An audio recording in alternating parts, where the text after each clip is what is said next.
इहलोकीचा हा देह देव इच्छिता ते पाहे, धन्य आम्ही जन्मा आलो, दास विठोबाचे झालो. विठ्ठल विठ्ठल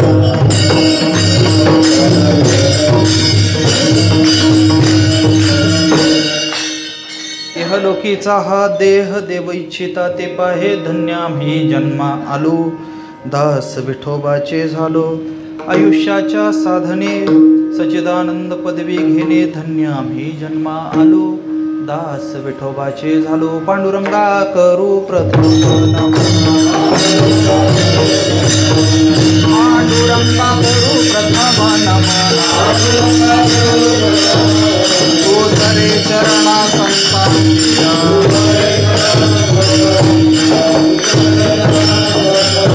त्यांच्या कृपादाने कथेचा विस्तार,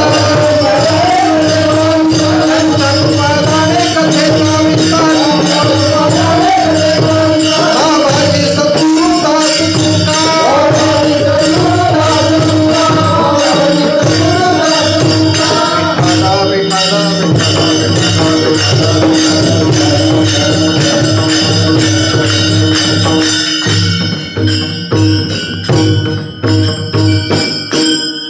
इहलोकीचा हा देह देव इच्छिता ती पाहे, धन्य आम्ही जन्मा आलो, दास विठोबाचे झालो. प्रस्तुत प्राप्त प्रसंगी कीर्तनरूपी सेवेकरिता आपल्या सर्वांच्या समोर असणारा अभंग हा श्रीमंत जगद्गुरु श्री तुकाराम महाराजांचा आणि अत्यंत महत्त्वाचा आणि गोड अभंग सेवेसाठी. सेवेला सुरुवात करण्यापूर्वी आपल्या सर्वांना कल्पना आहे की आजचं कीर्तन कशाच्या निमित्तानं आहे. मात्र वक्ता म्हणून ते सांगणं माझं काम आहे. वैकुंठवासी हरिभक्तीपरायण पांडुरंग विठू चव्हाण आणि वैकुंठवासी शंकर विठू चव्हाण या दोन बंधूंच्या पुण्यस्मरणाच्या निमित्तानं, उत्तर कार्याच्या निमित्तानं आजचं हे कीर्तन माझ्या वाट्याला आहे. आज खूप जाणीवपूर्वक आणि वारकरी जीवनाचं कृतार्थपण सांगणारा, उद्देश सांगणारा, वारकरी जीवनाची धन्यता कशात आहे अशा गोष्टींचा दिशानिर्देश करणारा तुकाराम महाराजांचा एक वेगळा अभंग सेवेसाठी आहे. विठ्ठल विठ्ठल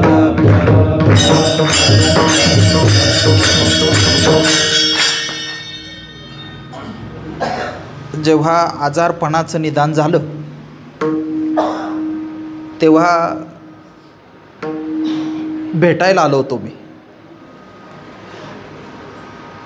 आणि परिस्थिती तेव्हा वाईट होती सर. आणि तेव्हाच काही हातात नाही असं वाटत होतं. परिस्थिती भयानक, सगळंच विचित्र. ते काय झालं की सत्तापा चव्हाणांचं दुकान 2 दिवस बंद राहिलं. किती? 2 दिवस. आणि दुसऱ्या दिवशी चर्चा, ते बंद दुकान बंद दुकान बंद दुकान. आणि मग दवाखाना त्या सगळ्या गोष्टी कळाल्या. आणि मला असं वाटतं 2 दिवस ते झालं, 4थ्या दिवशी मी घरी होतो. तुमचे 2 दिवस दवाखान्यात गेले, मध्ये 1 दिवस गेला आणि लगेच होतो घरी मी. आणि तुम्हाला खरं सांगू, आत्ता कीर्तनाच्या गादीवर आहे. उर्वरित आयुष्य बोनस मिळालं असंच वाटतं मला.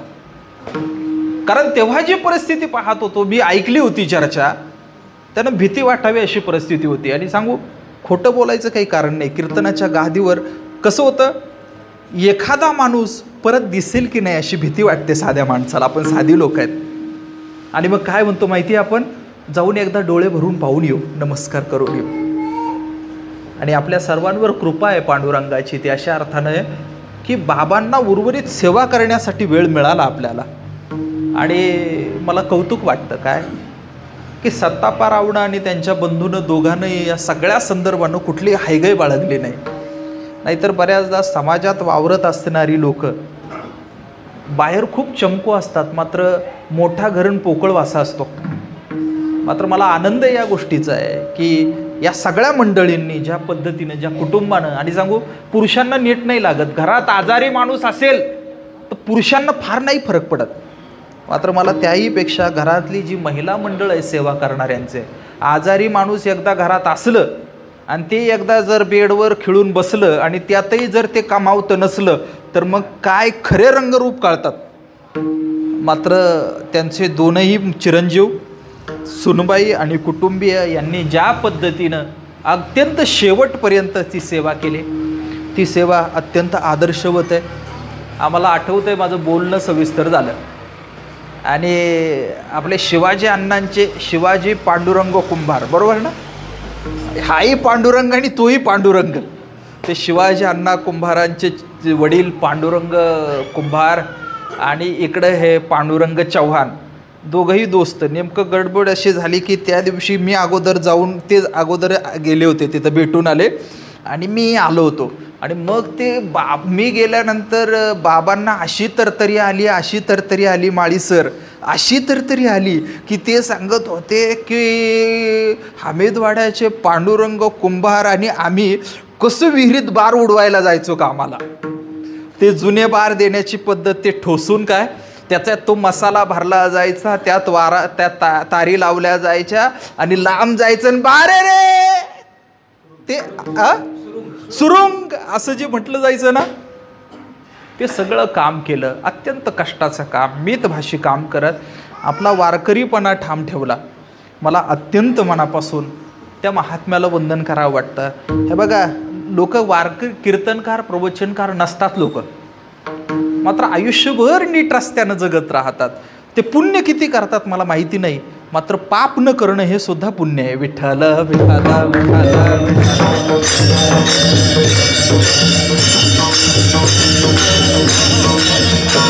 आणि देह आहे, वारकरी जो आहे ना तो आजारपणाला घाबरत नाही. वारकरी जो आहे ना तो आजारपणाला घाबरत नाही.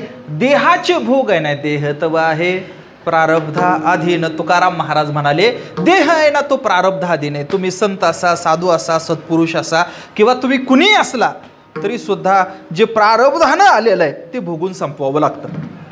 त्याला पर्याय असत नाही. जे समोर आलं, साधू संत सत्पुरुष कुणीही येऊ द्या, ते काय करतात, ते भोगून संपवतात. आता मुद्दा असा आहे की संत सत्पुरुष जे असतात ना, त्यांना ज्ञान झालेलं असतं, त्यामुळं त्यांचं भोगणं जे असतं ना ते कमळासारखं असतं. म्हणजे कमळासारखं म्हणजे कमळ जसं चिखलात असतं मात्र डाग लागू देत नाही, तसा कर्माचा बाध होऊ देत नसतात.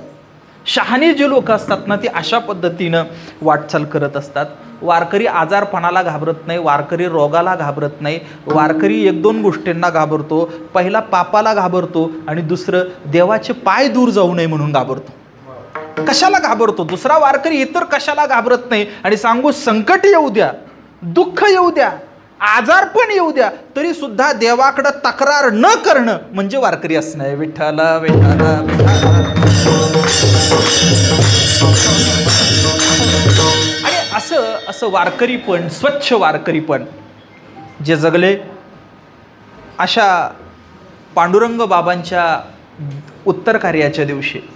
आणि मला आणखीन एक गोष्ट कळाली, काय मला बरं वाटलं जरा. हल्ली पुतणे काकांबद्दल चांगले बोलत नाहीत. माझ्या आडनावाकडे जाऊ नका, पवार असण्याचा आणि याचा काही संबंध नाही. मी घरोघरचं सांगतो वेगवेगळ्या ठिकाणचं. हल्ली पुतणे काकांबद्दल चांगलं बोलत नाही. मात्र सत्तापारावशी चर्चा जेव्हा चालली होती तेव्हा नारायण काकांच्याबद्दल, तुकाराम काकांच्याबद्दल आणि शंकर काकांच्याबद्दल, या सर्व व्यक्तींबद्दल पुतण्याच्या अंतःकरणात सद्भाव असणं ही गोष्ट मोठी आहे. आणि त्यातही 50-55 वर्षांपूर्वी भाकरीच्या शोधात इचलकरंजीला जायचं आणि तिकडं जाऊन स्थायिक व्हायचं आणि तरी गावाची नाळ तुटू द्यायची नाही, हे मोठेपण शंकररावांनी जपलं. 20 दिवसांपूर्वी ते आपल्यातून गेले, 10-12 दिवशी पांडुरंगचे आपल्यातून गेले. आणि या दोनही भावंडांना वंदन करण्यासाठी आज जगद्गुरू श्रीमंत श्री तुकाराम महाराजांचा हा अभंग मी आपल्यासमोर गायला आहे. आज खरं तर उशीर झालेला आहे, मात्र तुम्ही अजिबात चिंता करू नका. सुरू व्हायला जरी उशीर झाला असला तरी संपायला उशीर होऊ देणार नाही, तुम्ही चिंता करायची नाही. नियोजित वेळेमध्ये कीर्तन सोडण्यासाठी मी प्रयत्न करेल. इथं उपस्थित असणाऱ्या सर्व वारकऱ्यांना मनापासून वंदन करतो, अभिवादन करतो. हमीदवाड्याचे काही लोक मला दिसत आहेत, काही दौलतवाडी दिसत आहे. आपण सगळीच मंडळी, मेतक्यापासून तर सगळी जी मंडळी उपस्थित आहे, जगदीश महाराज, बाळासाहेब महाराज, आपल्या सर्वांना मनापासून धन्यवाद देतो. सर्वांच्या पायावर अत्यंत नम्रपणानं वंदन अभिवादन करतो. पाटील साहेब, तुम्हालाही नमस्कार, सर्वांनाही नमस्कार. सर्वांच्या पायावर वारंवार दंडवत. आणि अत्यंत महत्त्वाचा तुकोबारायांचा अभंग, आपण काही शब्दांकडं त्यातल्या गांभीर्यानं लक्ष द्यावं अशी विनंती करतो आणि माझ्या निरूपणाकडे प्रवृत्त होतो. विठ्ठल विठ्ठल.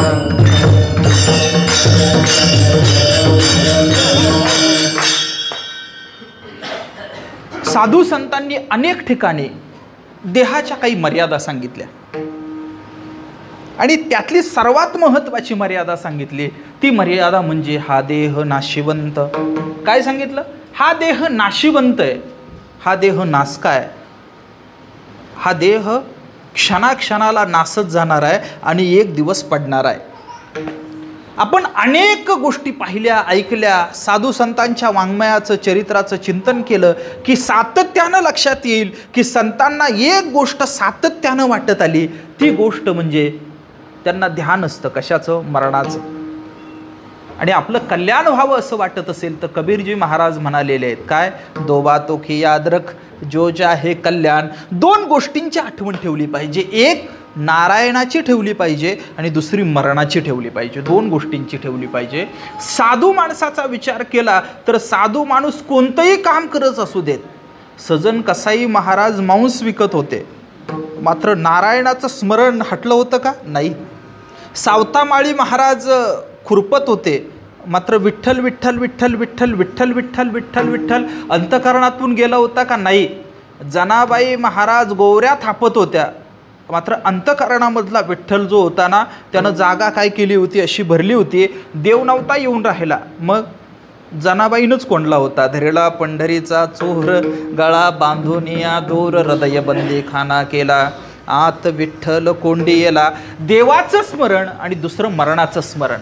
मरणाचं स्मरण, मरणाचं स्मरण, मरणाचं स्मरण असा जेव्हा हा विचार येतो त्यावेळेस संतांच्या समोर स्वतःची अंतयात्रा येत असेल का? येत असेल का? येत असेल. संतांच्या समोर संतांची अंतयात्रा येत असेल. एवढंच नाही, तुकाराम महाराजांच्या समोर तर स्वतःचा अंत्यविधीच आला. तुकाराम महाराज म्हणाले, दिली तिळांजळी कुळ नाम रूपासी, शरीर ज्याचे त्यासी समर्पिले. काय केलं? कुळ नाम रूप या सगळ्यांना तीळ दिला आणि शरीर जे आहे ना ते ज्याचं त्याला जे होतं ना ते समर्पित केलं. फिरविला घट, फोडीला चरणी, महावाक्य ध्वनी बोंब केली. तुकाराम महाराजांनी स्वतःचं वर्णन करून ठेवलं. साधू संतांनी आपलं पिंडदान स्वतःच केलेलं असतं. आपुले मरण पाहिले मी डोळा. सर्वसामान्य लोकांचा विचार केला आणि जर जाणत्या सत्पुरुषांचा विचार केला तर हा मूलभूत फरक आपल्या लक्षात येईल. आणि जीवनामध्ये प्रगती व्हायची असेल कुणालाही, त्याने एक गोष्ट केली पाहिजे, मरणाची आठवण ठेवली पाहिजे. ज्यांना जीवनाच्या क्षणभंगुरतेची जाणीव होते ना ती लोक आयुष्यभर नम्र राहतात. आपण एक दिवस मरणार आहे ही जाणीव सिकंदराला झाली आणि तो हात जोडून उभा राहिला. आपण एक दिवस मरणार आहे ही जाणीव होऊ द्या, कुणालाही होऊ द्या. फार नाही बोलत, मोठ्या मोठ्या नेत्यांची शेवटची भाषणं ऐका. काल परवापर्यंत वाघासारखे डरकाळी फोडणारे आता आपण काही दिवसानं नसणार आहे हे लक्षात आल्यानंतर त्यांच्या ज्या भाषा आहेत ना त्या भाषा लक्षात घ्या. आता एखाद्या नेत्याचं नाव घेतलं तर त्याचा कार्यकर्ता उठून उभं राहण्याची शक्यता आहे, म्हणून नाव घेत नाही. आणि सांगू सत्तापराव, मी नम्रपणानं सांगतो, आज माझं कीर्तन जरी नसतं ना तरी मी येणारच होतं. माझं ठरलेलं होतं, आलंच पाहिजे. का आलं पाहिजे सांगू? याचं साधं सोपं सरळ कारण आहे की आता परिवर्तनचं नाव घेतलं की गर्दी होते. नाव घेतलं की गर्दी, आता चिंता नाही. मात्र जेव्हा परिवर्तनच्या कामाला सुरुवात होत होती त्यावेळेस जे मोजके लोक पुढं होते काम करण्यासाठी, हे सगळं उभं राहत असताना, आणि त्याच्यामध्ये सत्तापारावचं योगदान मोठं आहे. आता हळू त्यांनी ते थोडं कमी केलं, ते जास्त व्यस्त झाले.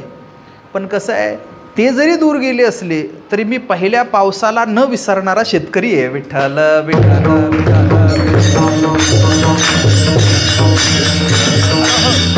ज्यांनी उभं केलं, जे आपल्या सोबत होते संकटाच्या काळामध्ये, जेव्हा कुणी नव्हतं, काही नाही, चेहऱ्याला ओळख नाही, नावाला ओळख नाही, काम काय चाललंय माहिती नाही, काय सुरू हे कळत नव्हतं. जाधव सर अशा काळामध्ये सत्ताप्पा चव्हाणांनी, या सगळ्या आमच्या मित्रपरिवारानं ज्या पद्धतीनं काम केलं, उभं राहिलं. आज सोन्याचा कळस दिसतो, मात्र त्याचे पायरीचे जे आहेत ना चिरे, हे सत्ताप्पा दादांसारखी लोक आहेत. मला त्याची नम्र आठवण आहे त्याची. तर ही सगळी येणार नव्हतो. आणि का नव्हतो येणार माहिती आहे, याचंही आज येणार होतो, मात्र ठरवलं होतं 5 तारखेपर्यंत नाही यायचं. का नाही यायचं? गडबडीमध्ये. आज तरी पण 2 उमेदवार भेटून गेलेच, मला आशीर्वाद असू देत. मी एकाला खरा दिला आणि एकाला खोटा दिला. विठ्ठल विठ्ठल विठ्ठल.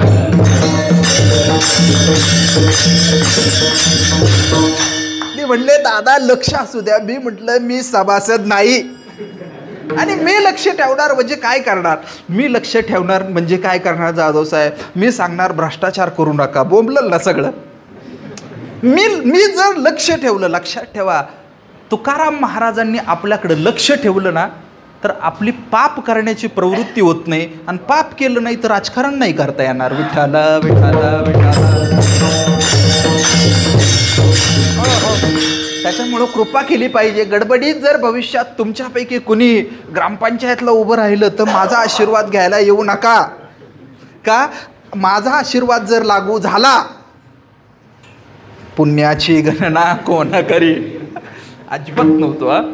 का 5 तारखेपर्यंत ठरवलं होतं, म्हटलं 5-6 तारखेनंतर येऊ.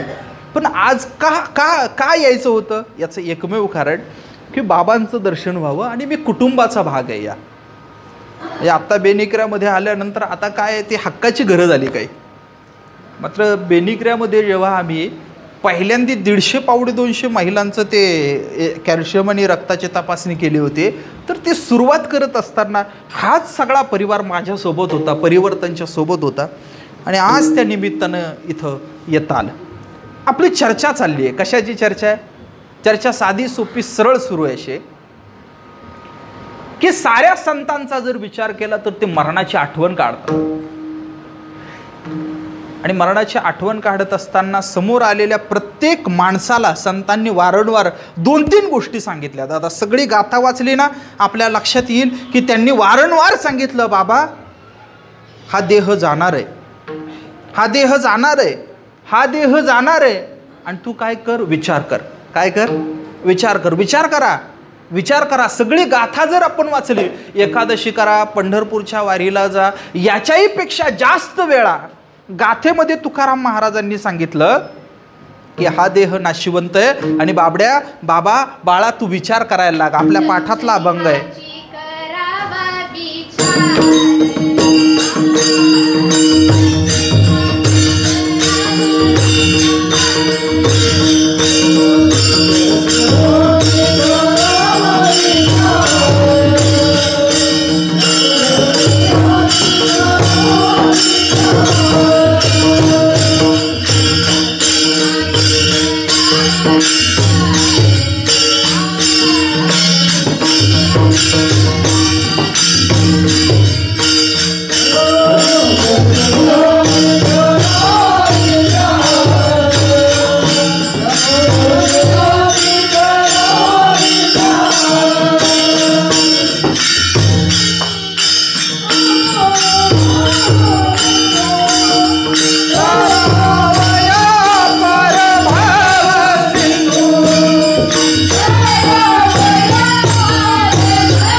क्षणोक्षणी हाची करावा विचार, तरावया पार भवसिंधू. इतर सोडून द्या, तरावया पार भवसिंधू वगैरे सगळं सोडून द्या. पण खरं सांगा, अरे विचार कर, हे कोण म्हणतं? जेव्हा एखादं पोरग प्रचंड चुकतं, वडील मारतात, समजावून सांगतात, हतबल होतात आणि मग काय म्हणतात, अरे विचार तर कर. गुरुजी, एखादं पोरग असतं, त्याला सांगून तुम्ही कंटाळतात आणि कंटाळल्यानंतर तुम्ही काय म्हणतात, अरे विचार तर कर. काय विचार करतो की नाही? तुकाराम महाराज संतांनी अक्षरशः हात टेकले आणि त्यांनी सांगितलं की बाबा विचार तर करा. आणि कधी करा? निवांत झोपल्यावर करा असं नाही, तर क्षणाक्षणाला करा. क्षणोक्षणी हाची करावा विचार. ना तरावया पार भवसिंधू. काय? नाशिवंत देह जाणार सकळ, आयुष्य खातो काळ सावधान. आपण विचार केला तर हा देह नासकाय. हा देह हा आणला पाचाचा उसना. पंच महाभूतांकडून उसना आणलेला हा देह आहे. हा क्षणाक्षणाला नासत जाणारा. तुम्ही आम्ही आपण सगळेची सगळे मंडळी आज उद्या परवा कधीतरी एक दिवस 100% मरणार आहे. इथं उपस्थित असणारा कुणीच आणि कुणीच शेवटपर्यंत जगणार नाही. कुणीच नाही जगणार. आपण सगळेचे सगळे जाणार आहोत. मात्र हे जाणं जे देह पडणं हे तुमच्या माझ्या हातात नाही. मात्र जोवर देह पडत नाही तोवर जीवन सुंदर करणं मात्र तुमच्या माझ्या हातात आहे. देह प्रारब्ध आहे तो राहील आणि एक दिवस काय होईल, प्रारब्धाच्या अधीन तो पडून जाईल. मात्र तुम्ही आम्ही जोवर देहात आहे तोवर तुमच्या माझ्या हातामध्ये एक गोष्ट आहे आणि ती गोष्ट म्हणजे कर्म करणं आहे. काय आहे? कर्म आहे. कुणी असू द्या, लहान असू देत, मोठा असू देत, ज्ञानी असू देत, अज्ञानी असू देत, कुणीही असला तरी त्याच्या हातामध्ये काम करणं हे आहे.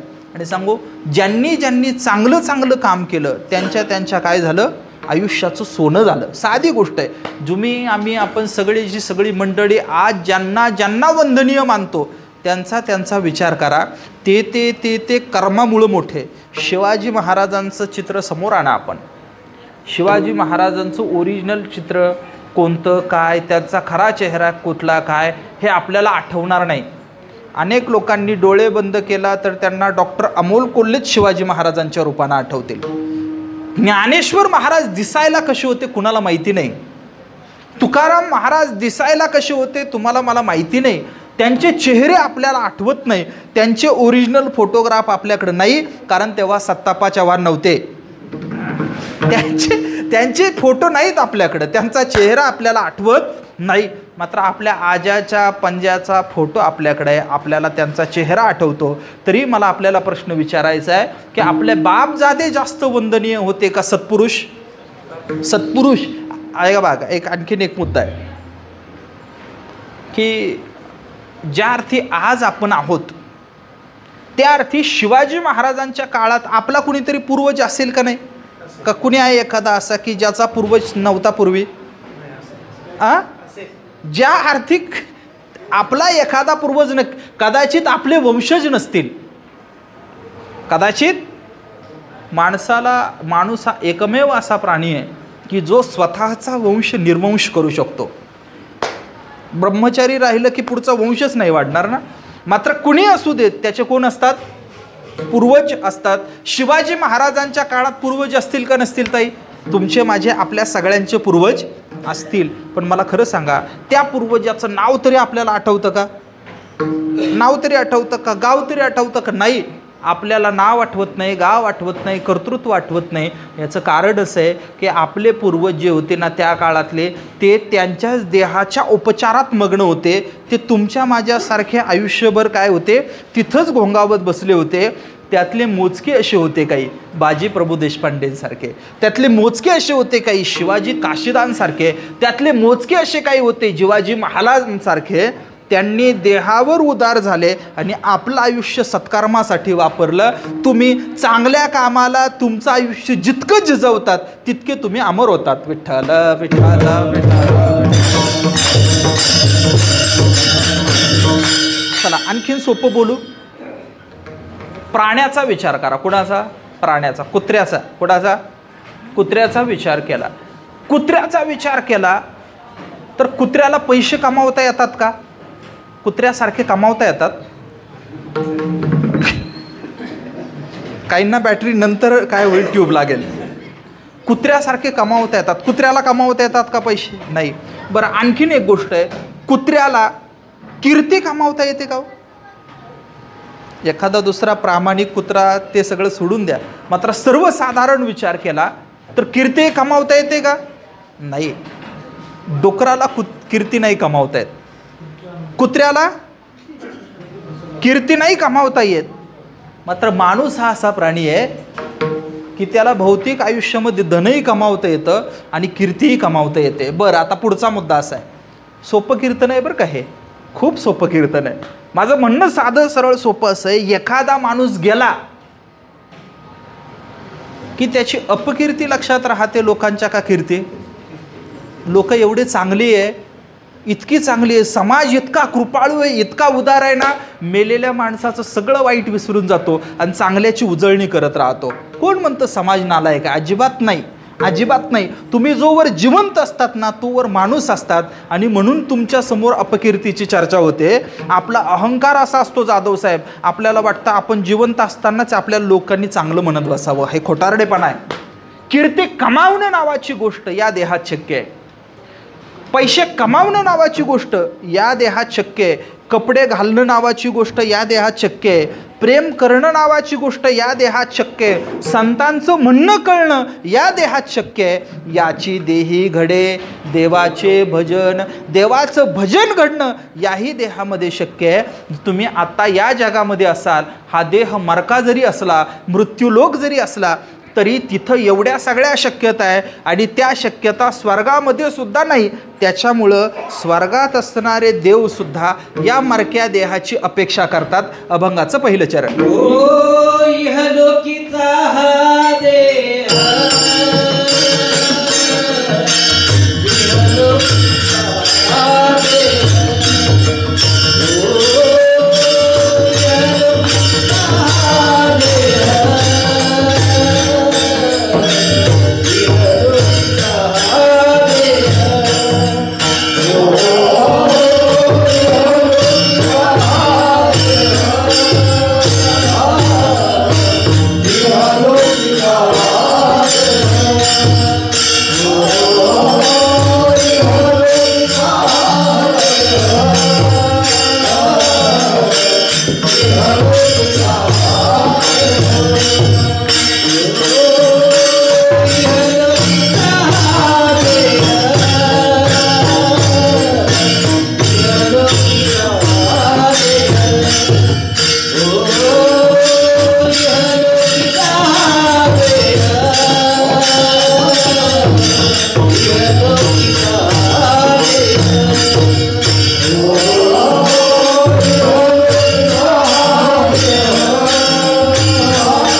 इहलोकीचा हा देह, इहलोकीचा हा देह शब्द लक्षात घ्या. काय विचार करा, देव कुठं आहे? बोला ना, देव कुठं आहे? स्वर्गात आहे. देव स्वर्गात आहे आणि देह कुठे आहे? आपण या लोकात आहोत. बरोबर की नाही? हा लोक कसा आहे? हा इहलोक आहे, हा भौतिक जग आहे. हे भौतिक जग आहे, ते पारलौकिक जग आहे. हे लौकिक जग आहे, ते पारलौकिक जग आहे. हा जो इहलोक आहे, हा इथला देह कसा आहे? नासका आहे. बरं, इथला देह कसा आहे? दुर्गंध देणारा. नाहीतर कल्पना करा, तुम्ही जिवंत जरी असला आणि तुमचा हात किंवा पाय सडू द्या, कसा वास येईल? तुम्ही आंघोळ नका करू, कसा वास येईल? हा नासका आहे. आणि तुकाराम महाराजांनी वर्णन केले मदालसेमध्ये, हा देह नाशिवंत, कुरमे कीटकांचा, मध्ये सगळे काय आहेत? किडे आहेत, रक्त आहे, मांस आहे मध्ये. कल्पना अशी करा की स्वर्गातले देव अपेक्षा करतात या देहाची. काय आहे? काय आहे? तुकाराम महाराज म्हणाले. आणि काल्याच्या प्रकरणामध्ये महाराजांनी वर्णन केलंय, स्वर्गीची अमर इच्छिताती देव मृत्यू लोकी भावा जन्म आम्हा. कशासाठी जन्म व्हावा? काही नाही, गोपाळांच्या सोबत बसून काला खाता यावा यासाठी स्वर्गातले देव काय करतात की जन्माची अपेक्षा करतात. किंवा जेव्हा काल्याचा प्रसंग येतो आणि ते गोपाळ सगळेचे सगळे हात धुवायला नदीवर जाण्याच्या तयारीत लागतात, त्यावेळेस देव काय करतात की ते म्हणतात की आपण काय करू? पाण्यात जाऊ आणि मासे होऊ. मात्र देव लबाड होता, देव चतुर होता. तो म्हटला, हे फक्त निवडणुकीपुरतेच येणारे जे आहेत, प्रचार दिसला की तेव्हाच नमस्कार करायला जे येणारे आहे ना, यांच्या अजिबात हाताला लागायचं नाही. मग काय करायचं? तो प्रसाद आहे ना, आज हातच धुवू नका म्हटला. काय करा? पुसा. आपल्या महत्त्वाच्या भागाला काय करा? आपले खरकाटे हात पुसा. चर्चा अशी आहे, साधी गोष्ट आहे की ते जे देव आहेत त्यांना अपेक्षा कशाची आहे? देहात येण्याची. आता कल्पना अशी करा, इतर सगळ्या लोकांनी देहाच्या संदर्भानं निंदा केली, मात्र तुकाराम महाराजांची पाहण्याची बुद्धी निराळी आहे. कशी निराळी आहे? तुकाराम महाराजांनी मागणं मागत असताना आपण कल्पना करा, तुकाराम महाराज म्हणाले, देवा मला तुझं भजन झालं पाहिजे, भजन झालं पाहिजे, भजन झालं पाहिजे. देवा मला भजन झालं पाहिजे, फक्त एक विनंती आहे देवा. काय? एक माझं काम आहे. काय? माझी जर कथा नीट व्हायची असेल तर माझा देह नीट राहिला पाहिजे. कथेची सामुग्री देह अवसानावरी, नको जाऊ देऊ भंगा, गात्रे माझी पांडुरंगा.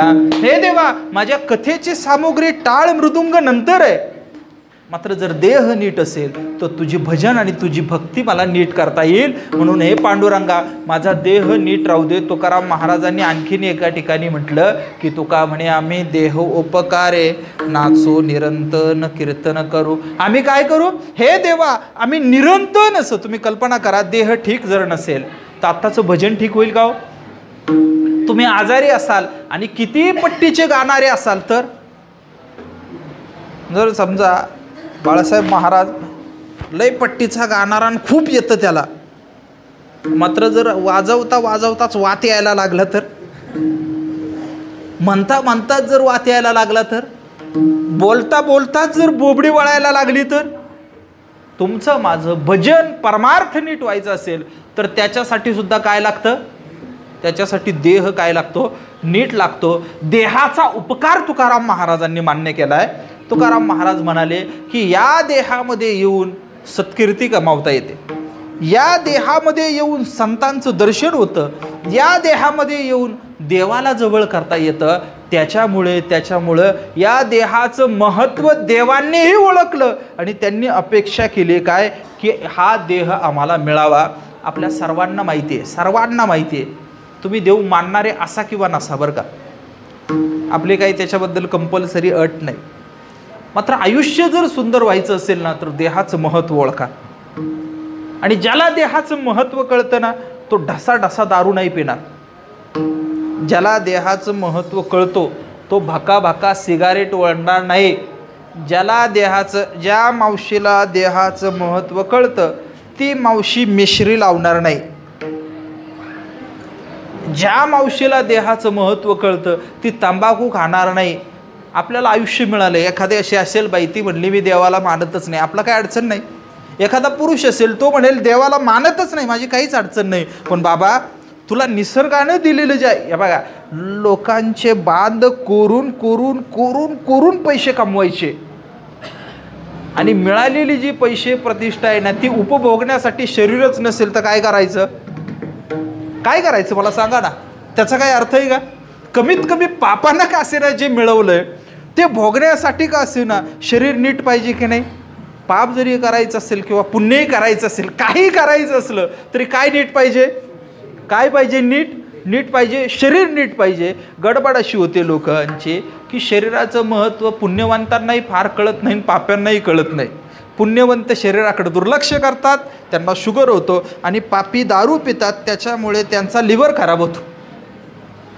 शरीराकडे दुर्लक्ष नसतं करायचं, तर शरीर हे धर्माचं साधन आहे याचं भान ठेवायचं असतं. आपल्या सर्व धर्म परंपरेने सर्वांनी खूप गंभीरपणे हाच मुद्दा वारंवार सांगितलेला दिसतो. तुकाराम महाराजांकडे जेव्हा हे सगळं झालं त्यावेळेस त्या साधक जो होता तो म्हणाला, महाराज तुम्ही सांगतात की स्वर्गातले देवसुद्धा या देहाची अपेक्षा करतात, मग हा देह तुम्हालाही प्राप्त आहे, तुम्ही काय केलं? तुकाराम महाराज म्हणाले, आमच्या आयुष्यात धन्यता आली आणि आम्ही विठोबाचे दास झालो. अभंगाचं पुढचं चरण. आम्ही जन्मालो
मरणाचं दुःख आहे, मरणाचंही दुःख आहे, आणि जन्माला येण्याचंही. बाळांतपण असा शब्द आहे. कसा शब्द आहे? बाळांतपण असा शब्द आहे. आणि सांगू, बाळ किंवा आई कुणाचाही अंत होण्याची शक्यता जिथे ते बाळांतपण. म्हणून मी जेव्हा शाळांमध्ये जातो, गेल्यानंतर बऱ्याचदा वेगवेगळ्या मुद्द्यांवर बोलतो मी. ते लहान पोरं असतात, 4थी 5वी 6वीचे असतात, आणि त्यांच्याशी बोलणं हे सर्वात अवघड गोष्ट असते. मग मी बोलायला सुरुवात करतो. सुरुवात केली की सुरुवात काय असते? सुरुवात अशी असते की, का रे तुमच्या घरात कोण कोण आहे? दादा, आमच्या घरामध्ये मम्मी पप्पा आजोबा आजी आणि आम्ही आहे. आम्ही म्हणजे काही नाही, 2 बहिणी, त्यानंतर 6 वर्षानं झालेला मी. मला कळतं ते, लगेच लक्षात येतं. हां, बरं, हां बरं. काय करतात पप्पा? काही नाही, शाळेत आहे. मम्मी? माझी आई का? शेतात. बरं. लग्नाला होता का रे त्यांच्या? नव्हतो. पोरग नव्हतं. बरं, लग्नाचा अल्बम पाहिला का? हो पाहिला ना दादा, पाहिला ना. का रे मम्मी पप्पा कशी दिसायचे रे? लग्नाचा अल्बम पाहिला, मम्मी पप्पा सुंदर दिसत होते. बरं, मग आता रे मम्मी? ते आता शेतात काम करून करून करून करून करून करून गोरी गोमटी दिसणारी मम्मी काळी ठिक्कर दिसायला लागली. शाळेत चर्चा पोरांची.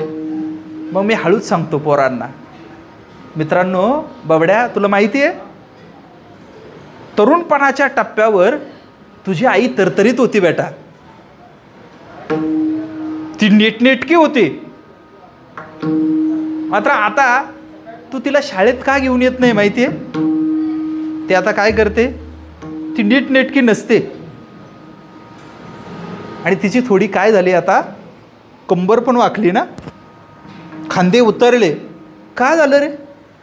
मी मुलांना हळूहळू सांगायला सुरुवात करतो आणि सांगतो की तुम्ही जन्माला आला आणि जन्माला आल्याबरोबर आईचं तरुण पण काढून घेतलं तुम्ही जन्माला आला आणि आईच्या हाडातलं कॅल्शियम काढून घेतलं. तुम्ही जन्माला आला आणि आईच्या रक्तक्षयाला सुरुवात झाली. तुम्ही जन्माला आला आणि हे सगळे गोंधळ झाले. आता आई जे काही दिसते ना, याला जबाबदार तुम्ही जन्माला आले. हे पोरं काय होतात, 4थी 5वीची पोरं असे डोळे मोठे मोठे करून पाहायला लागतात. माझं म्हणणं असं आहे की जन्म नावाची जी गोष्ट आहे, जन्माला घालणं आणि जन्माला येणं या दोन्ही गोष्टी दुःख देतात. आईलाही दुःख देतात आणि मुलालाही दुःख देतात. जन्माला येणं हेही दुःख आहे आणि मरणं हेही दुःख आहे. आता तुकाराम महाराज म्हणतात, धन्य आम्ही जन्मा आलो. जे जन्म दुःख देणार आहे ते धन्यता देणारं कसं आहे? तुकाराम महाराजांनी खूप वेगवेगळ्या पद्धतीने सांगितलं, वेगवेगळ्या ठिकाणी सांगितलं. गर्भवास दुःख देणार आहे, मात्र ते काय म्हणाले, तुका म्हणे गर्भवासी सुखे घालावे आम्हासी. कशासाठी? हेची दान देगा देवा तुझा, विसरण भावा गुण गायीन आवडी. हेची माझी सर्व जोडी, न लगे मुक्ती धन संपदा संत संग देई सदा. तुका म्हणे गर्भवासी सुखे घालावे आम्हासी. काय? संतांची संगत व्हावी, देवाचं भजन घडावं, सत्कर्म घडावं, यासाठी संतांचा वारंवार जन्माला येण्याची तयारी आहे. तुकाराम महाराज म्हणाले, घेईन मी जन्म याचसाठी देवा तुझी चरण सेवा, साधावया तुझी चरण सेवा.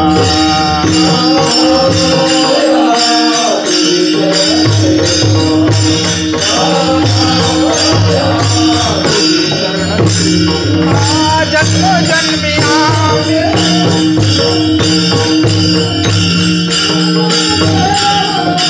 साधावया तुझी चरण सेवा.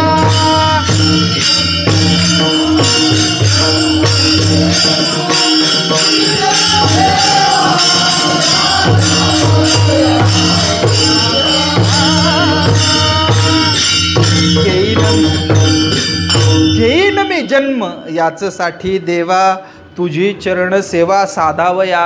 किंवा तुकाराम महाराज आणखीन एका ठिकाणी म्हणाले, जन्मोजन्मी आम्ही बहु पुण्य केले, तेव्हा या विठ्ठले कृपा केली. संत जन्माला घाबरत नाही, मरणाला घाबरत नाही, जन्माला येऊन देव न भेटणं याला घाबरतात. वारकरी जन्माला यायला घाबरतो का? अजिबात नाही, अजिबात नाही. तो जन्माला यायला घाबरत नाही. फक्त जन्माला आला आणि पंढरपूरला जाता येणार नाही तर तो घाबरेल. जन्माला काय घाबरायचं, मरणाला काय घाबरायचं? तुकाराम महाराज म्हणाले काय, धन्य आम्ही जन्मा आलो. सांगू मी तुम्हाला, मला याच्यामध्ये तुकाराम महाराजांचा आत्मविश्वास दिसतो. तुम्हाला मला जन्माला यावं लागतं, इच्छा असो किंवा नसो, मात्र संत येतात आणि स्वतःच्या इच्छेनं येतात. आम्ही वैकुंठवासी आलो याची कारणासी. तसं तुकाराम महाराज म्हणाले, धन्य आम्ही जन्मा आलो. जन्माला धन्यता काय? दास विठोबाचे झालो, विठोबाचे दास झालो ही धन्यता. आणि प्रपंचाचं दास होणं हा वाईटपणा आहे. धन्यता काय? तुकाराम महाराज धन्यता कशात मानतात? जन्माला यायचं आणि जन्माला येऊन विठोबाचा दास होणं याच्यामध्ये धन्यता मानतात. कल्पना करा, जन्माचंही दुःख आहे, मरणाचंही दुःख आहे की नाही? आता प्रश्न असा पडला असेल, जर दुःखच असेल तर तुकाराम महाराज जन्माच्या संदर्भानं, देहाच्या संदर्भानं इतकं सकारात्मक का बोलतात? सांगतो ना, आपण पुढे जाऊ. काय झालं, एकदा एक राजाचं पोरग, कोणाचं? राजा भाऊचं नाही, राजाचं. हे राजाचं पोरग शेत राखायला गेलं. कशाला गेलं? तुम्ही काय म्हणाल आता, शेत राखायला? हा, ते काय मोठ्या माणसाच्या पोरांना लहर आली तर काय खरं आहे का हो? ते एक दिवस म्हटलं काय मी शेत राखायला जाणार. ते गेलं शेत राखायला. आता शेत राखायला गेलं. शेतात राखण्यासाठी काय असते? मचान असते. मचानच म्हणतात तुमच्याकडं? मचानच असते. मचानवर उभं राहायचं. हातात काय असतं? गोफण असतं. गोफणीत काय असतो? दगड असतात. आणि पाखरं दिसली की ती गोफण काय करायची? फिरवायची. बरोबर तो दगड काय करायचा? हा म्हणजे एक बरोबर त्यातला दोरं बरोबर असं सोडायचं की ते पाखराच्या दिशेनं तो दगड गेला पाहिजे. राजाचं पोरगं होतं. त्याच्यामुळं त्यांनी जे गोटे आणले होते ना, गोटे सर, ते गोटे असे नव्हत्या. ते 50-50 ग्रॅमचे सोन्याचे गोळे होते. हे दगड नव्हते. काय होते? 50-50 ग्रॅमचे सोन्याचे गोळे होते. आणि काय व्हायचं? तो जेव्हा गुफण फिरवायचा, दगड असायचा का 5 तोळ्याचा सोन्याचा लटंगर मणी त्याच्यात. आणि ते फिरवलं की मणी फेकला जायचा. एक म्हातारी अशी बांधानं चालली होती. कडेकडेने कशी चालली होती? म्हातारी अशी बांधानं चालली होती. ऐकताय ना तुम्ही? राजकुमाराला म्हातारी दिसली नाही. म्हातारीला राजकुमार दिसला नाही. मात्र काहीतरी खडबड दिसली. कोणाला? मचानीवर असणाऱ्या राजकुमाराला. हातामध्ये गोफण होती. त्यानं गोफण घेतली आणि गोफण घेतल्याबरोबर भरकन फिरकवला दगड. लागला कोणाला? म्हातारीच्या बरगाड्यातच लागला. आणि म्हातारी खाली पडली आणि बॉम्बलायला लागली मोठमोठ्यानं. कुण्या मेल्यानं मारलं, अमुक झालं तमुक झालं. कोल्हापूरची असल्यामुळं शिव्या विशेष दिल्या. दर्जेदार शिव्या. कुणी दिल्या?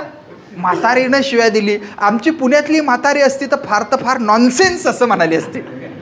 मात्र कोल्हापूरची असल्यामुळं तिनं आईपासून जे सुरुवात केली ते माईपर्यंत येऊन थांबली. आणि आईच्या सर्व अवयवांचा उल्लेख कोल्हापूरकरांसारखा तिनं केला.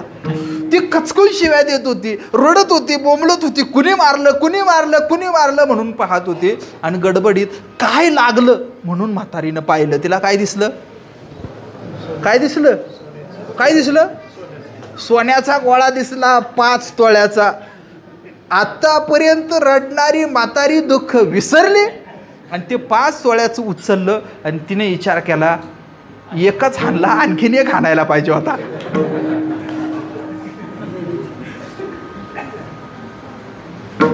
दगड लागला. आणि लागल्यानंतर काय झालं? दुःख झालं. आणि लागलेला दगड सोन्याचा आहे हे कळाल्यावर काय झालं? सुख झालं. अगोदर जन्माचं दुःख आहेच. मात्र विठोबाचा दास असण्याचा सोन्याचा दगड लागला आणि सुख झालं. जन्माला आलो हे दुःख आहे. मात्र येऊन वारकरी नावाचा 5 तोळ्याचा सोन्याचा गोळा मिळाला हे सुख आहे. म्हणून तुकाराम महाराज म्हणाले, धन्य आम्ही जन्मा आलो, दास विठोबाचे झालो. तुकोबाराय विठोबाचं दास झाले हे ठीक आहे. वरवर करणे विठोबाचे दास व्हाल तुम्ही असं वाटेल. मात्र तुकाराम महाराज पुढे म्हणाले की देवाचे दास झालो की आपल्याला सुद्धा सच्चित आणि आनंद स्वरूप अवस्था प्राप्त होते. हे पुढचं चरण अभंगाचं. आयुष्याच्या साधने. आयुष्याच्या या साधने,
विठोबा रखुमाई जय विठोबा रखुमाई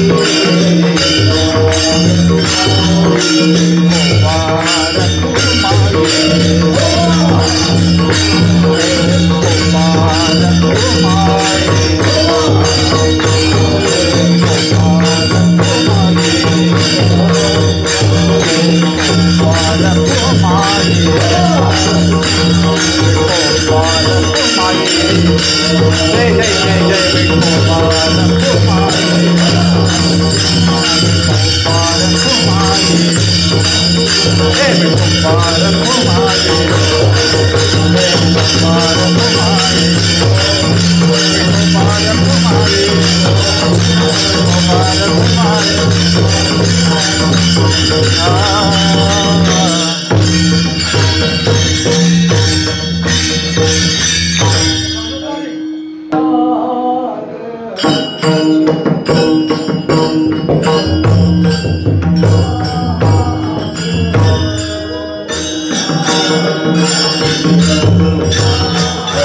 आम्ही जन्मा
विठ्ठल विठ्ठल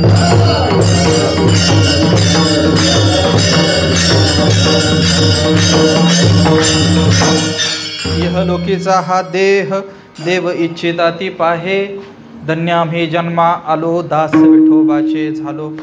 तुकाराम महाराजांचा महत्वाचा अभंग आज घेण्याचं कारण वेगळं आहे. माणूस जन्माला येतो, त्याचं जीवन जगतो, निघून जातो. तो माणूस नसल्यामुळं आसपासच्या माणसांना दुःख होतं. काय होतं? दुःख होतं. माणसं रडत बसतात. दुःख झालं की रडत नाही बसलं पाहिजे, प्रेरणा घेतली पाहिजे. ती प्रेरणा काय घेतली पाहिजे? एक, मला जो देह मिळालाय त्याचा गेला, मला जो देह मिळालाय माझ्या हातात असणारा देह इतका अमूल्य, इतका अमूल्य, इतका अमूल्य की त्या देहाची इच्छा देव सुद्धा करतात, इतका अमूल्य आहे. मुद्दा नंबर एक. मुद्दा नंबर दोन असा आहे, देह मिळाला मात्र तो इतका वापरला पाहिजे. किती? एखादी वस्तू इतकी वापरली पाहिजे, इतकी वापरली पाहिजे. किती? 110% वापरली पाहिजे. किती? 110% वापरली पाहिजे. मग जर देह खूप वापरायचा आणि धन्यतेच्या अवस्थेला प्राप्त व्हायचं. आणि मग ते धन्यतेची अवस्था म्हणजे जर काय असेल तर प्रपंचाची सेवा ही धन्यतेची अवस्था नाही. तुकाराम महाराज तर म्हणाले, संसार तापे तापलो मी देवा, करिता या सेवा कुटुंबाची. धन्यतेची अवस्था फक्त जर काय असेल तर ती धन्यतेची अवस्था विठोबाचं दास होणं यात आहे. आणि मुद्दा असा आहे, आपण धन्यतेच्या अवस्थेला पोहोचलो, विठोबाचे दास झालो की त्याचा परिणाम असा होतो, आयुष्याच्या साधने सच्चिदानंद पदवी घेणे. सच्चित आणि आनंद स्वरूप अशी जी आपली ओळख आहे, आपला मूळ जे स्वरूप आहे, त्या स्वस्वरूपाची तुम्हाला मला आपल्या सगळ्यांना जाणीव होते. आणि ती जाणीव आयुष्याच्या साधने होते. दोन अर्थ करा. साधने म्हणजे साधन आशय अर्थानं करा, आणि साधने याचा साधना आशय अर्थानं करा. आयुष्यभराच्या तपानं सच्चिदानंद पदवी प्राप्त होते असा अर्थ घ्या की आयुष्य नावाचंच साधन वापरून सच्चिदानंद पदवीवर जाऊन आपल्याला विराजमान होता येतं. वारकरी धर्म, वारकरी संप्रदाय, वारकरी संत सत्पुरुष यांना मोक्षाचं काही पडलेलं नाही. वारकरी जो असतो ना त्याला मोक्षाशी काही देणं घेणं नसतं, आणि वारकऱ्याला स्वर्गाशी सुद्धा काही घेणं देणं नसतं. इथं दारू प्यायची नाही, तिकडं जाऊन प्यायची. इकडं तमाशा पाहायचा नाही, तिकडं जाऊन स्वर्गांच ते अप्सरांचा नाच पाहायचा. ह्या भानगडी खोटारड्या आहे.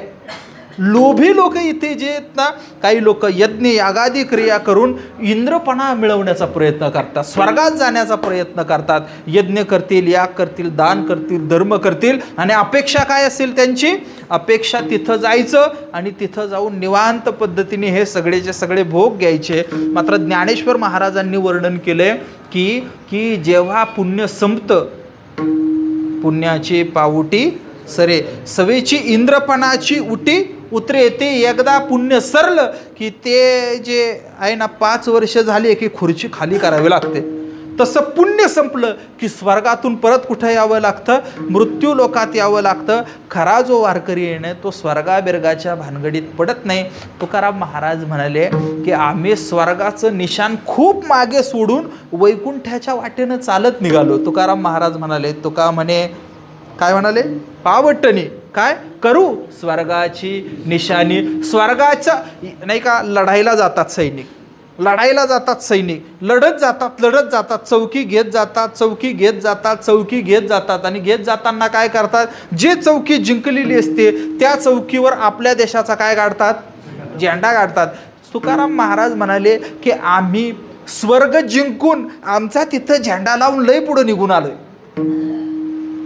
वारकऱ्याला स्वर्ग नको असतो, वारकऱ्याला नरक मिळणं शक्य नाही. वारकऱ्याच्या दृष्टीनं देवाच्या जवळ जाणं, त्याच्या स्वस्वरूपाची ओळख करून घेणं, सायुज्यता मोक्ष मिळवणं, वैकुंठात जाणं आणि त्याच्यासारखं चतुर्भुज नर होऊनी ठेले, ही जी काही अपेक्षा आहे ही अपेक्षा असते.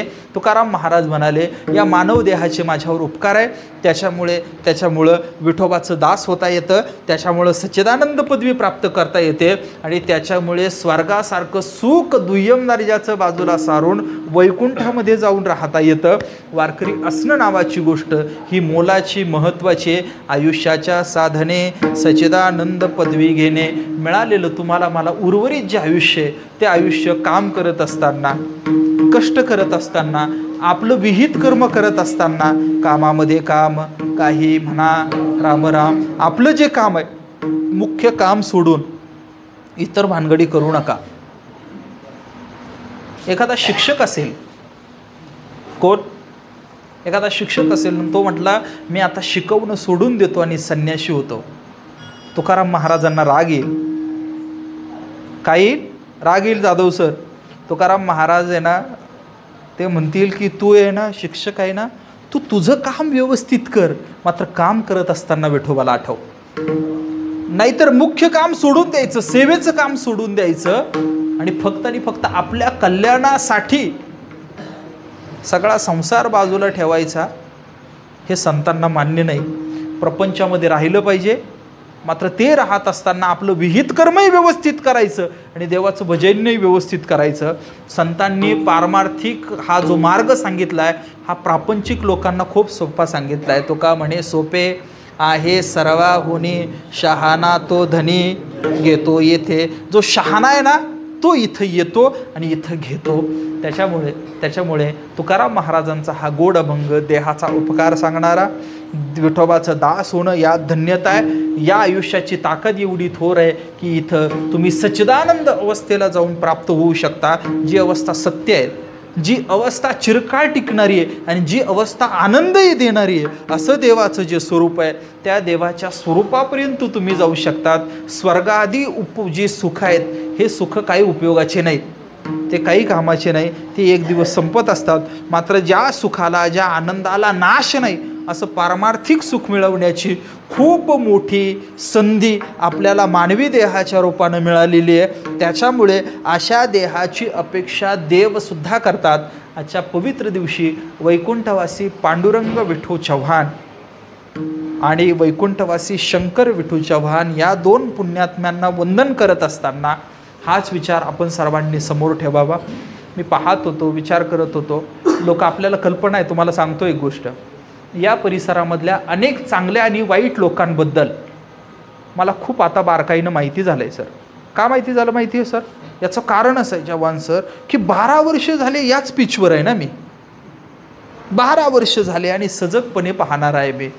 कुणाबद्दल काय काय चर्चा होतात, कसं आहे, कुठल्या कुटुंबांबद्दल काय मत आहे, कुठे कुणी कशा लबाड्या करतात. आता हळूहळू मला याचा काय येऊ लागला आहे, अंदाज येऊ लागलाय तुमच्यासारखा इथं 12 वर्ष राहून सर मी आता तुमच्यासारखा झालो. कागलकरांची कृपा आहे. किती मोठं थोर आहे, उपकार आहे. आजच सकाळी ते अरुणदादा आले माझ्याकडं आणि आमची चर्चा होता होता होता होता होता मी दादांना म्हणालो मायला अमुक अमुक असं. दादाने 1 मिनटं माझ्याकडे असं पाहिलं. मी म्हटलं दादा हे पुढचं वाक्य माझं आहे, मात्र मायला हा कोल्हापूरकरांचा प्रसाद आहे तुमचा, नाहीतर आमच्या कुठं तोंडात येणार असं काही. मात्र हे काय आहे, हे प्रेमाचं बोलणं आहे. हे प्रेमाचं बोलणं आहे. मला असं वाटतं खूप कष्टातून खूप प्रेमातून आपला सगळा हा जो प्रवास सुरू आहे. मी चव्हाण परिवाराला या सगळ्यासाठी मनापासून धन्यवाद देतो. बाबांचं वय झालं होतं, काय झालं होतं, वय झालं होतं आणि सांगू हाल होण्यापेक्षा गेलेलं बरं. मला माफ करा बरं का आपल्याला वाटत असतं माणूस टिकला पाहिजे टिकला पाहिजे. तो जिवंत असतो, धडधड धडधड चालू आहे, हालचाल चालू आहे. मात्र त्याला जर मरण यातना जर होत असतील तर काय केलं पाहिजे, काय केलं पाहिजे मला सांगा, काय केलं पाहिजे. उलट आहे ना, उलट सांगू की त्या यातनातून लवकरात लवकर मोकळीक झाली पाहिजे. आणि आपण विचार केला तर किती भाग्याची गोष्ट आहे काय की आजार कळणं योग्य टप्प्यावर, त्याच्यावर योग्य टप्प्यावर उपचार करणं आणि उपचार करण्यासाठी तुमच्याकडे आर्थिक सामर्थ्य असणं 2 भावंडांकडे, ही देवाची कृपा नाही का. पहिली कृपा काय माहिती आहे, आजार कळणं हीच कृपा आहे. दुसरी कृपा आजाराला योग्य उपचार होणं कृपा आहे. आणि तिसरी गोष्ट आजार कळणं, उपचार होणं आणि तुमच्याकडे त्याच्यासाठी आर्थिक तयारी असणं ही कृपा नाही. एवढी देवाने कृपा केलेली आहे आपल्यावर, आपण त्याचं सातत्यानं स्मरण आठवण ठेवली पाहिजे. वडील जसे होते, वडिलांच्या चांगुलपणाची चर्चा तुम्ही 10-12 दिवस ऐकली असेल. मला विनंती आपल्याला अशी करायची कुटुंबाला की त्या चांगुलपणाचा विसर पडू देऊ नका. चांगुलपणाचा विसर पडू देऊ नका. एखादी चांगली गोष्ट असेल काय असेल तर ती परंपरा म्हणून आपल्याला पुढे नेता येईल का. सत्तापा दादा तर घरातलाच माणूस आहे, काय त्यांना सांगायची गरज नाही, त्यांच्याकडून करून घ्यायच्या आहे काही गोष्टी. हा मुद्दा निराळा आहे. मात्र बाबांच्या नंतर या सगळ्या गोष्टी व्यवस्थित पद्धतीने व्हाव्यात. आई आहे तुमच्यावर, आईचं छत्र आहे, आता काकूचं छत्र आहे. मला वाटतं ह्याचं खूप चांगल्या गोष्टी आहे. त्यांची तुमच्या हातून उत्तम सेवा घडो. एक कीर्तन केलं आणि मी म्हणालो की त्या मृत आत्म्याला शांती लाभो, तर त्यांनी शांती लाभत नसते. जो तो ज्याच्या त्याच्या कर्मानं जन्माला येतो आणि ज्याला त्याला ज्याच्या त्याच्या कर्मानं गती मिळते. कीर्तन करून आपण त्यांच्याबद्दल फक्त कृतज्ञता व्यक्त केली. काय व्यक्त केली, कृतज्ञता व्यक्त केली. आपण दुसरं काय केलं. मी काय एवढा मोठा कोणी लागून नाही गेलो की मी म्हटलं आत्म्याला शांती लाभेल. आणि मी काय तो भंकस राजकारणी आहे का की जो सभेत भाषण करतो, तो मोठे मोठे शब्द वापरतो. मी तसा नाही. आपण साधे वारकरी लोक आहे. शब्द जे आहेत ना ते शब्द अधिकाराने वापरायचे असतात. आणि मला असं वाटतं की ज्याचं त्याचं कर्म. आणि सांगू देवाच्या दारात तुम्ही जाऊन उभा राहिला ना तर तुमची साक्ष द्यायला देवाशी तुम्ही नसतात, तुमचं कर्मच असतं उभं. देवा हा असा वागला मला माहिती आहे. त्याच्यामुळं आपलं कर्म व्यवस्थित सांभाळा. ज्याला त्याला ज्याच्या त्याच्या पापाचं फळ मिळणार आहे, ज्याला त्याला ज्याच्या त्याच्या पुण्याचं फळ मिळणार आहे. आपण कसं वागायचं ते आपलं आपण ठरवा. आपुली आपण करा सोडवण, संसार बंधन तोडावे गे. 1.5 तास कीर्तनाला येऊन बसला, यानं मोक्ष मिळायच्या शक्यता नाही. नाहीतर कीर्तनकार मोक्षाला गेले असते ना सगळे. लक्षात घ्या. वेगळा मुद्दा मला म्हणायचा आहे. कीर्तनात संतांनी सांगितलं त्यातलं एक वाक्य आयुष्यभर प्रेमाने जगलं तर मोक्ष मिळेल. नाहीतर अनेक लोक कीर्तन ऐकतात, अभंग पाठ असतात, मात्र अंतःकरणामधलं पाप मरत नाही. दुसऱ्याची चांगलं झालं तर ईर्ष्या उत्पन्न होते. असं काय करायचं. वरवरच्या अशा गंध टोपी माळ याला अर्थ नाही. अंतःकरण वारकरी झालं पाहिजे. दुसऱ्याचं सुख दिसलं पाहिजे, दुसऱ्याच्या सुखात आनंदी होता आलं पाहिजे, दुसऱ्याचं दुःख वाटून घेता आलं पाहिजे. निंदा करायची नाही, परद्रव्याची आस धरायची नाही, परश्रीची आस धरायची नाही, परान्नाची आस धरायची नाही, अहंकार करायचा नाही, नम्र राहायचं, अन्नदान करायला विसरायचं नाही, एकादशी करायला विसरायचं नाही, वारकरी आहे ना त्याच्या पाया पडायला विसरायचं नाही आणि वारीला जायचं विसरायचं नाही. एवढा साधा सरळ सोपा परमार्थ साधू संतांनी सांगून ठेवलेला आहे. आता मला फार बोलावं असं वाटत नाही, पण एक गोष्ट अशी वाटते. काय बाबा माळकरी होते की नाही, माळकरी होते. मला फार कळत नाही, मात्र आता घरात घातली पाहिजे माळ कोणीतरी. किती लोकांनी घातलीत काय मला माहिती नाही. आणि चव्हाण परिवार बोलायला लय हुशार, इतका हुशार, इतका एकाचं जर भाषण ठेवलं तर 1.5 तास बोलतील. बरोबर की नाही. आता भाषण करू नका, कुणीतरी माळ घाला. काय करा, वारकरी कीर्तनकार येऊन दुसरा काय सांगणार, काय सांगणार. तू उभं राहा सांगेल का, तू काय सांगेल, आदित्य काय सांगेल, एकादशी धर. बरोबर की नाही. मी माझ्या आज्याची परंपरा चालवतो ना, तू माझा विद्यार्थी आहे ना, मला वाटतं की तू कर. काय माळ घातली ना तर पोरं दारू नाही पित, माळ घातली ना पाप करायची थोडी भीती वाटते. काय होतं, हां, परंपरा चालवणं याचा अर्थ फक्त 7-12चा उतारा असं नाही, तर परंपरा चालवणं म्हणजे विठोबाचं दास होणं आहे. काय होणं आहे, धन्य आम्ही जन्मा आलो, दास विठोबाचे झालो. कुणीतरी तो एक विचार केला पाहिजे. हां, आणि काय आहे की मला असं वाटतं की जर अशा पद्धतीनं आपण हळूहळू परमार्थ सन्मुख झालो तर हा जो पुढचा काळ आहे हा काळ अधिक सुंदर असेल, चांगला असेल. आणि आयुष्याचा आता एक टप्पा आला आहे, पांडुरंगाने कृपा केली. राहायला घर नव्हतं, आता वैभव आहे की नाही.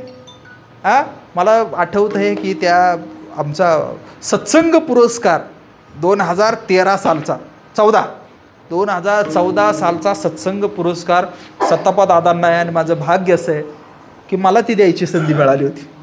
माझं भाग्य आहे. आणि मी तेव्हा असं म्हणालो होतो की लाखाचा कॅमेरा विकत घेता येईल, मात्र कॅमेरा मागचा डोळा नाही विकत घेता येत. अनेक लोकांकडे चांगले कॅमेरे, फोन खूप चांगले आहे अनेक लोकांकडे. आता सर इतके चांगले फोन आहे, इतके चांगले फोन आहे की त्याच्यावर पिक्चर पण काढता येईल, इतके चांगले फोन आहे. क्वालिटी फोनला लई चांगली सर, पण आहे ना ती फ्रेमच कळत नाही. काही लोकांकडे ना फोन खूप साधे असतात, मात्र फोटो इतके व्यवस्थित करतात, एडिट नीटनेटके करतात, वस्तू महत्त्वाच्या नसतात. त्याहीपेक्षा मागचा जो दृष्टिकोन आणि वस्तू ते असताना डोळा असतो ना, तो महत्त्वाचा आहे. 12-13 वर्ष झाले आम्ही परिवर्तनच्या वतीनं दिनदर्शिका काढतो, परिवर्तन दिनदर्शिका. त्या 12 वर्षांमध्ये 12च्या 12 पानावर सत्तापा दादांचे दर्जेदार फोटो असतात. ती परिवर्तनची दिनदर्शिका कागल तालुक्यातल्या कमीत कमी 4,500 घरांच्या भिंतीवर आहे. आणि पुढचा मुद्दा ऐका की पुण्यातल्या, मुंबईतल्या आणि विदेशातल्या कमीत कमी 1,500 घरांच्या भिंतीवर असते. कोणती, परिवर्तनची दिनदर्शिका. आणि त्या 12च्या 12 दिनदर्शिकेवरचे फोटो जर कुणाचे असतील ना तर ते सत्तापा दादाचे असतात. तो एक फोटो म्हणजे लाख शब्द सांगणारा असतो. एक फोटो. यावर्षीचा आता तुम्ही कॅलेंडर पहा, तो मावळतीला जाणारा जो सूर्य पाहिला ना की मग कळतं. ते विंचवाचं आपल्याला, ते विंचवाची पिलं जन्माला आली आणि त्यानंतर त्या मादीला जे होतात, काय जखम जी होते, आजवर मी पाहिलेलं नव्हतं. मला ते कुणामुळं पाहायला मिळालं, सत्तापा दादामुळं पाहायला मिळालं. इंद्रधनुष्याचा सर्वात उत्तम फोटो मी पाहिला तो सत्तापा दादाचा पाहिला आहे. काहीच नाही, एखादी पाल आहे, झोपडी आहे, राहायला जागा नाही, पाल आहे ना ती पण नीट नाही, मात्र त्याच्यावर सुद्धा तिरंगा झेंडा आहे. हे मला हा फोटो सत्तापा दादामुळे मिळाला. पंढरपूरच्या वारीचा काळ तिकडं सुरू आहे आणि अशा काळामध्ये लहान वारकरी आहे ते निघतात. सत्तापा दादामुळे मला हे फोटो मिळाले. किती बोलू, त्यांच्या फोटोवर एक स्वतंत्र व्याख्यान करू शकतो, इतके फोटो मी पाहिलेत.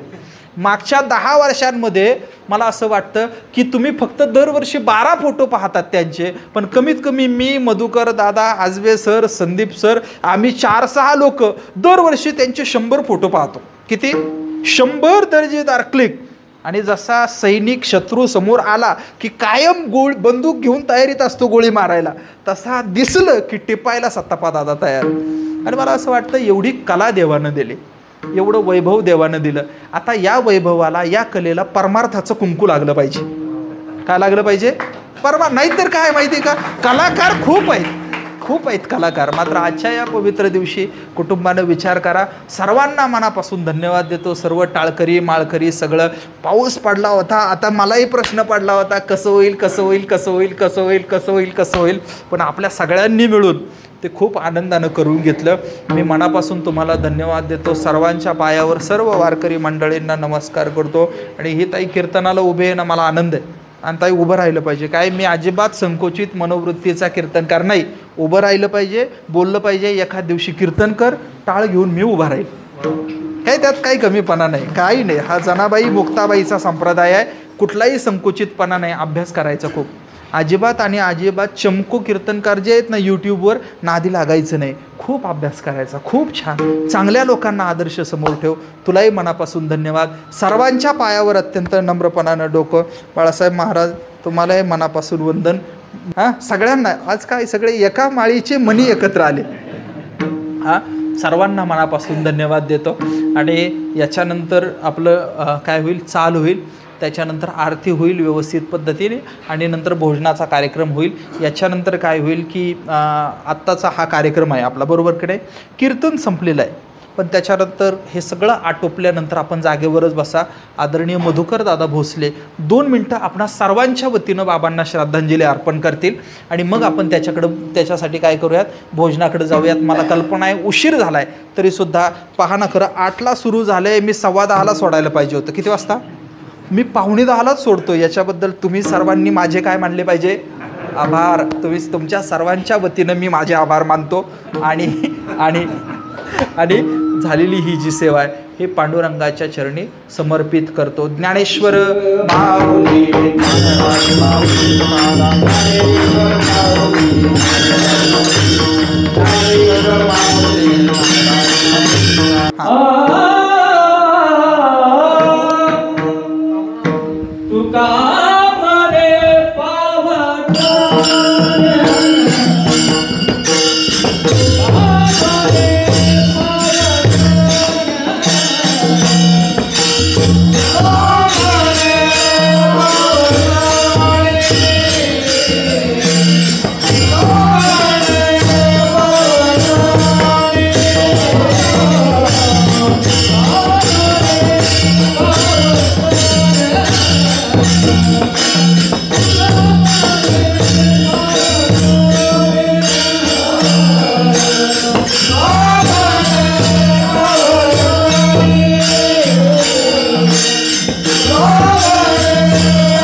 धन्य आम्ही जन्मालो, धन्य आम्ही जन्मालो, धन्य आम्ही जन्मालो.